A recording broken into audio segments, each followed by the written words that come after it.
Alright folks, I'm back once again. It is now time for episode number 60 of Video Game Reviews. Yep, that's right, the big 6-0. And this time around, and we are continuing our coverage of the Mario Party series in this episode. And in this case, it is Mario Party 9 for the Nintendo Wii. Now, this game was released just 4 years ago, 2012, and I actually bought this game on its release day, believe it or not. Now there are two hosts in this game. Yellow Toad is the host for the main board, while Blue Toad hosts the mini games. And there's also a Green Toad that appears near the end of the board to initiate an event similar to the last 5 turns event from previous Mario Party games. Okay, now, the story of this goes. On the night outside Princess Peach's castle, Mario and his friends have gathered to watch the mini stars glitter in the sky. As Mario peers through the telescope, he's shocked as he notices that the stars are sent through a vortex.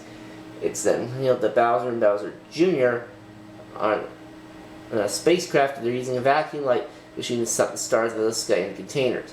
Upon witnessing this, Mario and the gang rush out to defeat them and save the mini stars. Yes, you heard me correctly, folks. Mini stars. So as you can probably tell by that statement, they have completely revamped the mechanics in this. Instead of paying 20 coins for a regular star, you are now trying to earn mini stars, which are completely free. So, another aspect of this revamp is that instead of moving individually, everyone goes at once in a vehicle. What kind of vehicle it is depends on what board map you're playing.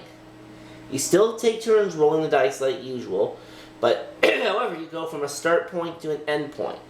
Now, the dice block in this game go up from 1 to 6 instead of 1 to 10. Well, the regular dice blocks. However, you can get a special dice block in this game that allows you to roll between 1 and 10. Now, you get mini stars by passing through them. But you also have to avoid the mini Zitars, which take away from the amount of mini stars you have. Whoever has the most mini stars at the end of the game is the winner. There are new types of mini games in this game, one being the 1 versus 2 mini games against Bowser Jr. Now, in this version, mini games don't appear after every player has moved, like in previous titles, but only when the player ends up on any particular minigame space that triggers a minigame. A minigame could also pop up when you're receiving dice blocks. Now, in previous Mario Party games, only the winner of a minigame gets the game profits. However, in this game, all minigames are ranked from first to last, and everyone receives mini stars. However, the higher you finish, the more mini stars you get. So, if you finish in last, then you won't get very many mini stars. There are 5 modes in this, which are Party Mode, Solo Mode, Minigame Mode, Museum, and Extra. Now, in the Story Mode, you have to travel through all 6 boards to beat Bowser and save the mini stars. Completing the Solo Mode gets you 500 party points, and the mini star grand total gets added on to your party point amount.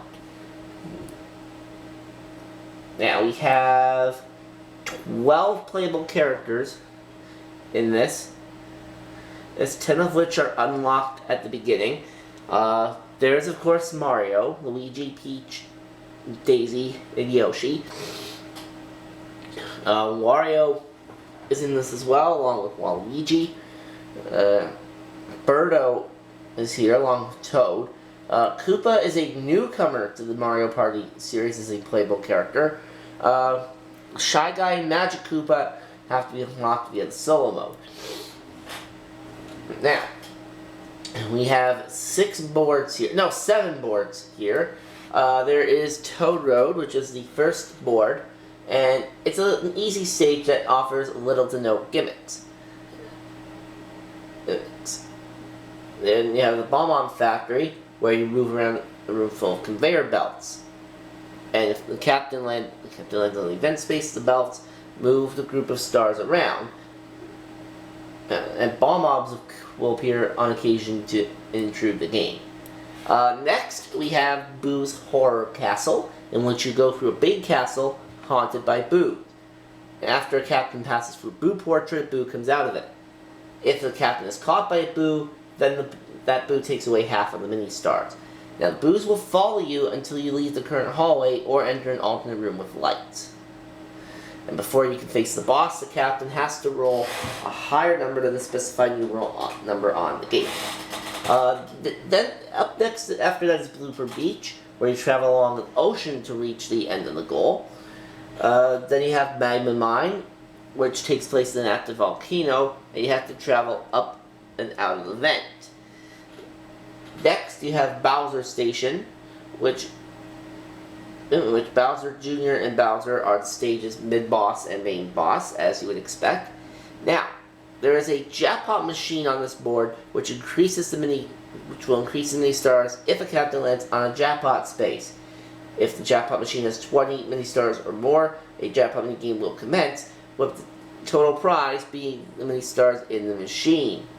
And for this, now you'd think that a Bowser board would have hazards, but this one does not for some reason. And then you've got DK's Jungle Ruins, which you can purchase from the museum for 500 party points. Now, on this board, instead of getting mini stars, you get bananas, and you try to avoid the Z bananas. The bananas, though, and Z bananas still act the same as mini stars, whereas bananas add to your total while Z bananas subtract from your total. Now, to complete a game on this map, you have to make 2 full laps around the board. And the games on this board, of course, are supported by Donkey Kong and Diddy Kong. So there's all the boards. And there are a lot of new spaces in this game because of the new rules in Mario Party 9. Some old spaces have returned, but some of them have a different effect. As for the new spaces, well, I'm sure everyone probably knows what those do because this game's been out for 4 years. But it is a pretty good Mario Party game. This was the last Mario Party game to be released on the Nintendo Wii. And would I recommend this game? Well, if you don't have a Mario Party game yet for your Wii and you're looking to pick this up, well, I would highly suggest picking it up. The only problem, though, is that GameStop stores, I don't think, carry this particular title anymore. But if you go to a retro store, you can probably get it used for maybe $20 or $30. Anyways, that is it for this episode of Video Game Reviews. I thank you for watching, and I will see you next time.